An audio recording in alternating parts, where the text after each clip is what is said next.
So hello everyone. तो इस video में हम पढ़ने वाले हैं, देखने वाले हैं एक बहुत ही इंपॉर्टेंट फ्रैक्चर जिसका नाम है कोलीज फ्रैक्चर। तो चलिए स्टार्ट करते हैं।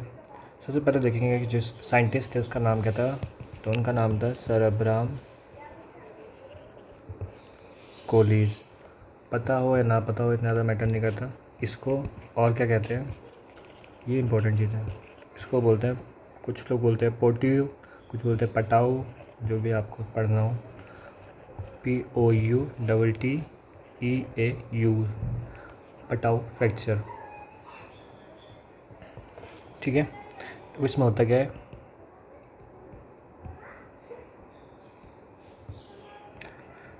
इसमें सिर्फ जो रेडियल हेड है, जो लोअर एंड है रेडियस का, उसका फ्रैक्चर तो होता ही होता है। साथ में जो डिस्टल रेडियो अल्नर जॉइंट होता है, उसका क्या होता है, डिसलोकेशन हो जाता है। तो ये कैसा फ्रैक्चर है, डिसलोकेशन विथ फ्रैक्चर। फ्रैक्चर किसका, रेडियल का। डिसलोकेशन किसका, डिस्टल रेडियो अल्नर जॉइंट का। ऊपर से स्टार्ट करें तो ये हो गया शोल्डर, फिर ये हो गया हमारा आर्म, फिर ये आ गया हमारा फोर आर्म। ठीक है, ये हो गया हमारा रेडियल, ये हमारा हो गया अल्नर। ठीक है, ऐसे कनेक्ट होती है आपस में। तो ये इसका फ्रैक्चर तो हो रहा है। ठीक है, रेडियल एंड का, प्लस ये जो जॉइंट है इनका भी डिसलोकेशन हो जा रहा है। ठीक है, समझ में आ गया। तो ये हो रहा है। अब ये कैसे टाइप का फ्रैक्चर है, इंट्रा आर्टिकुलर या एक्स्ट्रा आर्टिकुलर। तो ये है एक्स्ट्रा आर्टिकुलर। ठीक है, एक्स्ट्रा आर्टिकुलर फ्रैक्चर होता है। और होता कहाँ पे, जैसे सपोज ये बोन है। ठीक है, ये बोन का एंड है, मेटाफाइसिस बोल सकते हैं। ये एपिफाइसिस हो गया और ये डायफाइसिस हो गया। ठीक है, ये एपिफाइसिस।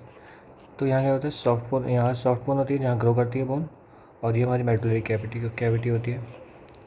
तो एक होता है बाहर का कॉर्टेक्स, अंदर का होता है मेडुला, और यहाँ पे जो जंक्शन होता है इसको बोलते हैं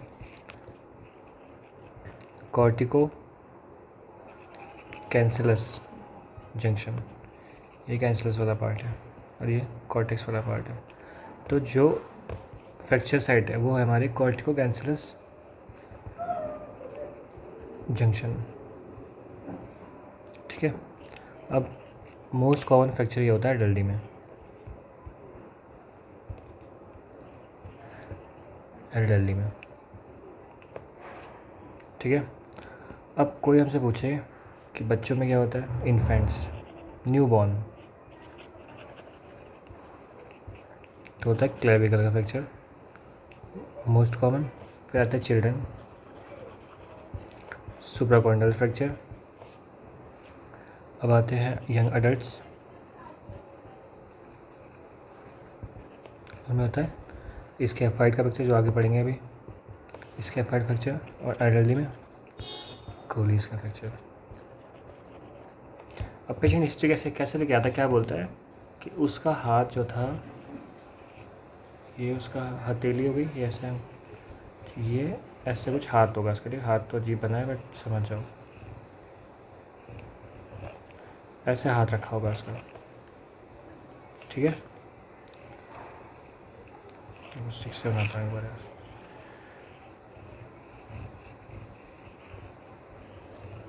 ऐसे हाथ रखा होगा और ये इधर के लिए स्ट्रेच हो गया। तो हिस्ट्री क्या होता है, ऐसे बोलते हैं, शॉर्ट फॉर्म बोलते हैं push, fall on a out stretched hand. ठीक है, और ये कुछ सरफेस होगी। ठीक है, ग्राउंड होगा, कुछ भी हो सकता है, ये सरफेस होगी। तो ऐसे फिसल गया। ठीक है, कैसा हैंड होता है, एटीट्यूड कैसा होता है, डॉर्सी फ्लेक्स्ड हैंड होता है, और फिसल गया। तो ये होता है, ऐसे होता है कोलीज का फ्रैक्चर। अगर यही हाथ अगर उल्टा होता तो, जैसे ये ऊपर से हाथ है,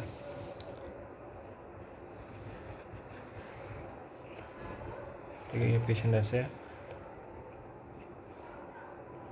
और ये सरफेस है, तो अंदर की साइड मतलब इधर डॉर्सी फ्लेक्स था और प्लांटर फ्लेक्शन हो गया। ठीक है, उल्टा हो गया, तो वो होता है स्मिथ फ्रैक्चर। ये कोलिस फ्रैक्चर वो होता है हमारा स्मिथ फ्रैक्चर। अब इसमें पूछते हैं कंपोनेंट कौन कौन से आते हैं, तो ये इंपॉर्टेंट है कि कोलिस के कंपोनेंट क्या क्या होते हैं। कंपोनेंट ऑफ कोलिस, सबसे पहला क्या होता है, एंगल पे हैंड होगा, मतलब डोर्सल टिल्ट होता है। फिर होता है डोर्सल डिस्प्लेसमेंट होता है। फिर इम्पैक्शन होता है, मतलब फोर्स लगता है, सरफेस का फोर्स लगता है, हैंड इधर प्रेस होता है तो ये ऊपर लग फोर्स लगता है। पहले हैंड डोर्सली टिल्ट हुआ थोड़ा सा, फिर डिस्प्लेस हुआ, फिर इम्पैक्शन आया। फिर अब क्या होगा, पहले डोर्सल हुआ था, अब थोड़ा सा लेटरल होता है, लेटरल डिस्प्लेसमेंट होता है। पहले लेटरल टिल्ट होगा हल्का सा, उसके बाद डिस्प्लेसमेंट होगा।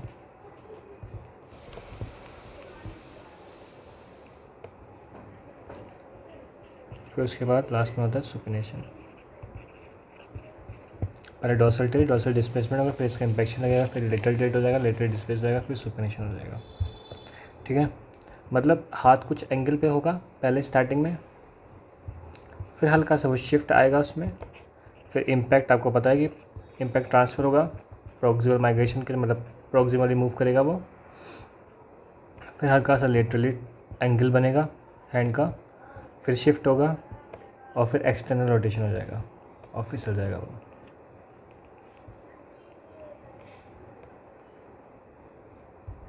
ठीक है, ये हो रहा है डिस्टल कंपोनेंट जो है उन पे हो रहा है, तभी ये फ्रैक्चर हो रहा है।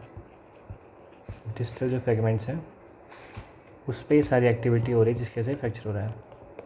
ठीक है, अगर कोई पूछे कंपोनेंट किसके, तो डिस्टल फ्रेगमेंट कंपोनेंट जब इनमें ये होता है डिस्टल फ्रेगमेंट, तब जाके हमारा कोलिस फ्रैक्चर होता है। ठीक है, अब पूछते हैं कि टेस्ट बताओ, बेस्ट टेस्ट आइडेंटिफाई करने के लिए, तो कुछ नहीं है, स्टेरॉइड प्रोसेस टेस्ट।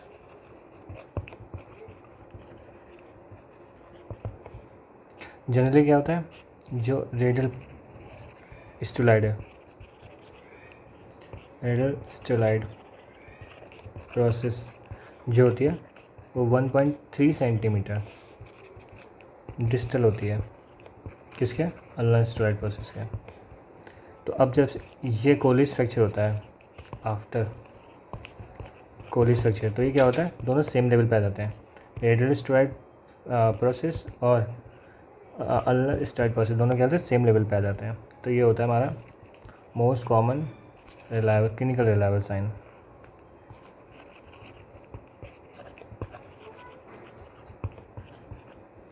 ठीक है, अब अगर मान लीजिए ठीक से सही नहीं हुआ, आपने सही नहीं कराया, तो इसमें डिफॉर्मिटी हो जाती है, क्लासिकल डिफॉर्मिटी है,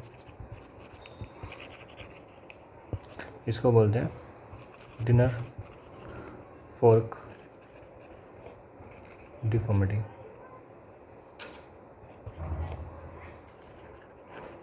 कांटे की चम्मच की जैसी डिफॉर्मिटी हो जाती है इसमें। ठीक है, अब आते हैं इसके ट्रीटमेंट वाले पार्ट पे।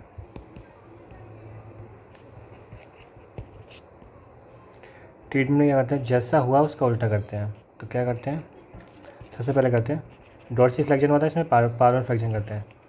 पार्मल फ्लेक्शन, जितने कंपोनेंट हैं ना इनको धीरे धीरे सबको एक एक करके रिड्यूस करेंगे। ये जो कंपोनेंट है ना इनको ट्रीटमेंट में रिड्यूस करते हैं। ठीक है, सबसे पहले क्या करते हैं, मेन जो होता है इसमें पार्मल फ्लेक्शन है, अंदर डेविएशन करते हैं मोटा मोटा, ऐसा देखो। ठीक है, डेविएशन, और फिर से ये क्लोज रिडक्शन ही करते हैं पहली बात तो, और फिर इसमें कास्ट बांध देते हैं। कास्ट जो है बिलो एल्बो लगती है, पीओपी की कास्ट होती है वो। ठीक है, और क्या बोलते हैं, जनरली क्या करते हैं 6 वीक के लिए कास्ट लगाते हैं।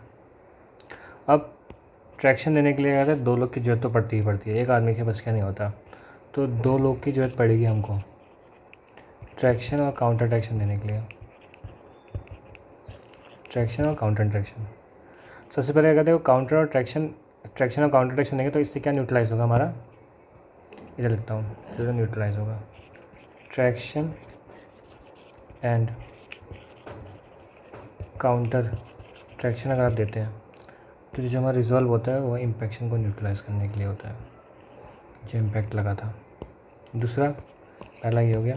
दूसरा प्रोनेशन देते हैं, जो लास्ट स्टेप था, प्रोनेशन कर देते हैं ताकि क्या करें, सुपनेशन रिड्यूस हो जाए।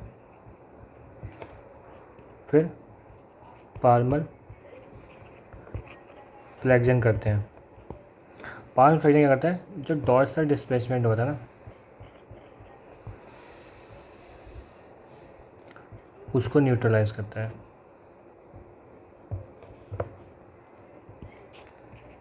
चौथा अल्नर डेविएशन करते हैं।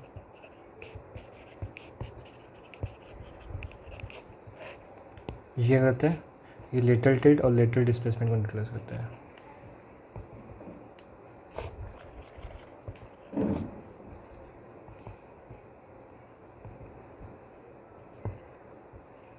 ठीक है, तो देखो क्या क्या है, ट्रैक्शन और काउंटर ट्रैक्शन इम्पैक्शन कर दिया, प्रोनेशन ने सुपनेशन कर दिया, पाल्मर फ्लेक्शन ने क्या डॉर्सल डिस्प्लेसमेंट को न्यूट्रलाइज कर दिया, अल्नर डेविएशन ने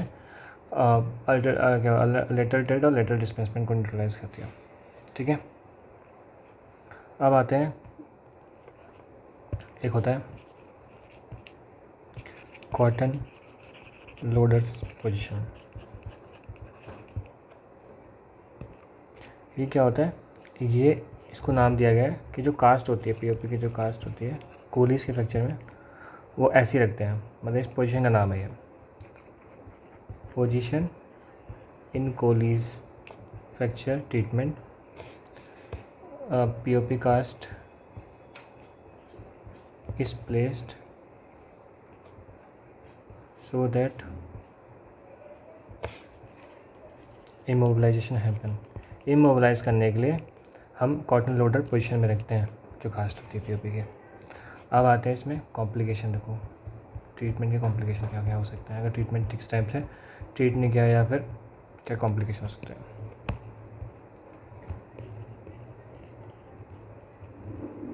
सबसे पहला है फिंगर की क्या होती है, स्टिफनेस हो सकती है, फिंगर जो सकती हैं स्टिफ हो सकती हैं। दूसरा माल यूनियन हो सकता है।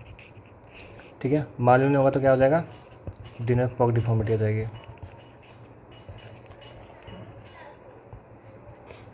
तीसरा मीडियन नर्व, सबसे कॉमन नर्व जो इसमें डैमेज हो सकती है। ठीक है, सबसे common tendon EPL, extensor pollicis longus.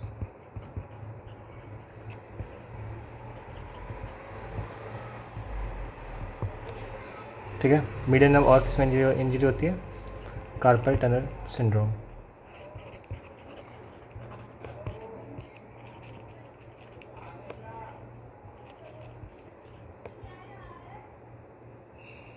ठीक है, फिर इसके बाद हमारा ये हो गया।